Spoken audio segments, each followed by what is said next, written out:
Assalamualaikum warahmatullahi wabarakatuh. In this video, I want to explain about Bloom taxonomy in psychomotor domain, especially example. Let me introduce myself. My name is Khairani Wulandari, NIM 190291151 from Mathematics Education D.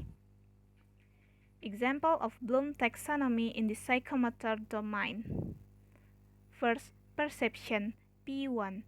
For example, in learning mathematics, teachers ask students to determine objects in the form of curved sides in a round. This is included in the level of perception because students use their sense of sight in looking for objects in the form of curved sides, so that students can answer questions from the teachers. Jadi ini termasuk ke dalam tingkatan persepsi karena peserta didik menggunakan indera penglihatannya atau isyarat sensoris dalam mencari benda-benda manakah yang berbentuk bangun ruang sisi lengkung, sehingga peserta didik dapat menjawab pertanyaan dari gurunya.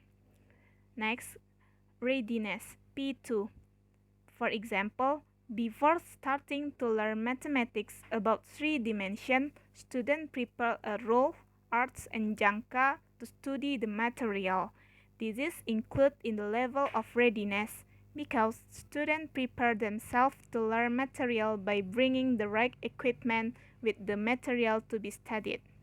Jadi ini termasuk ke dalam tingkat kesiapan karena peserta didik mempersiapkan dirinya untuk belajar tentang materi ini dengan membawa peralatan apa yang dibutuhkan.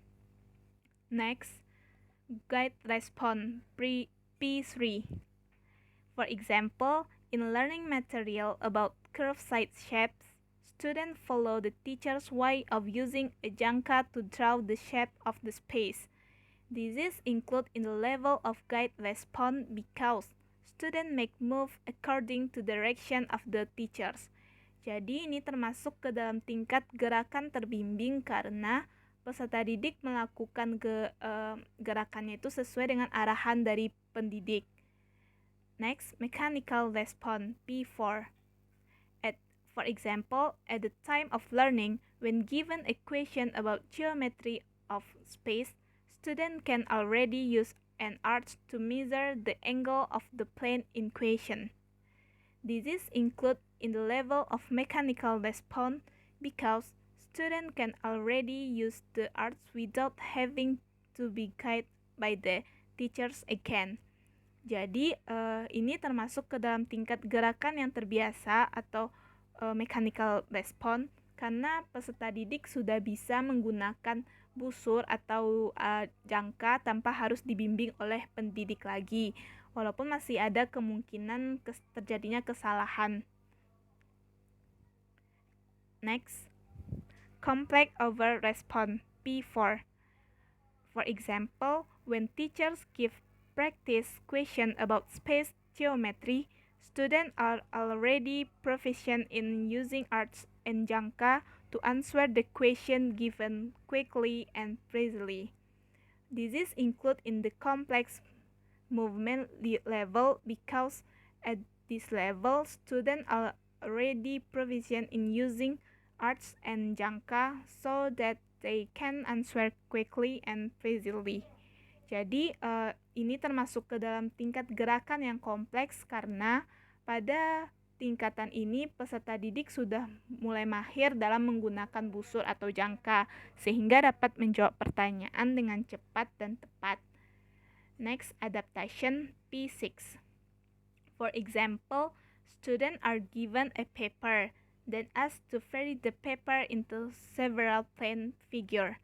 This is included in the level of adaptation because students modify the paper into several plane figures desired by the teachers. Jadi, ini termasuk ke dalam tingkat adaptasi karena peserta didik memodifikasi kertas yang telah diberikan oleh guru menjadi beberapa bentuk bangun datar yang diinginkan oleh pendidik. Okay, the last is creativity, P7. For example, when learning to build space, students are able to create different patterns to cube nets from their friends without the help of the teachers. Disease include in the level of creativity or organization because at this level students have the ability to create new patterns by exploring their own creativity.